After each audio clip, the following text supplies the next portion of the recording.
The vision of Obadiah. Thus saith the Lord God concerning Edom, We have heard a rumour from the Lord, and an ambassador is sent among the heathen. Arise ye, and let us rise up against her in battle. Behold, I have made thee small among the heathen. Thou art greatly despised. The pride of thine heart hath deceived thee, thou that dwellest in the clefts of the rock, whose habitation is high, that saith in his heart, Who shall bring me down to the ground?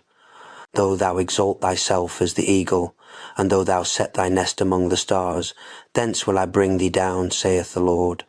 If thieves came to thee, if robbers by night, how art thou cut off? Would they not have stolen till they had enough? If the grape-gatherers came to thee, would they not leave some grapes? How are the things of Esau searched out? How are his hidden things sought up? All the men of thy confederacy have brought thee even to the border. The men that were at peace with thee have deceived thee, and prevailed against thee. They that eat thy bread have laid a wound under thee. Shall I not in that day, saith the Lord, even destroy the wise men out of Edom, and understanding out of the mount of Esau? And thy mighty men, O Teman, shall be dismayed, to the end that every one of the mount of Esau may be cut off by slaughter. For thy violence against thy brother Jacob's shame shall cover thee, and thou shalt be cut off forever. In the day that thou stoodest on the other side, in the day that the strangers carried away captive his forces, and foreigners entered into his gates, and cast lots upon Jerusalem, even thou wast as one of them.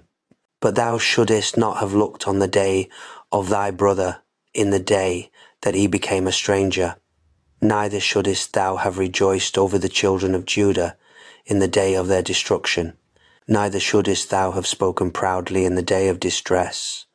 Thou shouldest not have entered into the gate of my people in the day of their calamity. Yea, thou shouldest not have looked on their affliction in the day of their calamity, nor have laid hands on their substance in the day of their calamity. Neither shouldest thou have stood in the crossway, to cut off those of his that did escape, neither shouldest thou have delivered up those of his that did remain in the day of distress. For the day of the Lord is near upon all the heathen.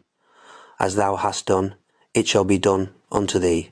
Thy reward shall return upon thine own head. For as ye have drunk upon my holy mountain, so shall all the heathen drink continually. Yea, they shall drink, and they shall swallow down, and they shall be as though they had not been. But upon Mount Zion shall be deliverance, and there shall be holiness. And the house of Jacob shall possess their possessions. And the house of Jacob shall be a fire, and the house of Joseph a flame, and the house of Esau for stubble. And they shall kindle in them, and devour them.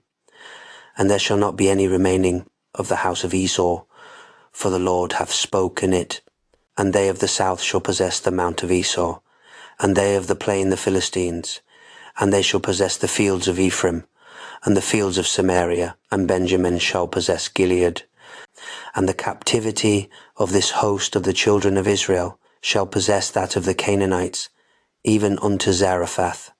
And the captivity of Jerusalem, which is in Sepharad, shall possess the cities of the south. And saviours shall come upon Mount Zion to judge the mount of Esau. And the kingdom shall be the Lord's,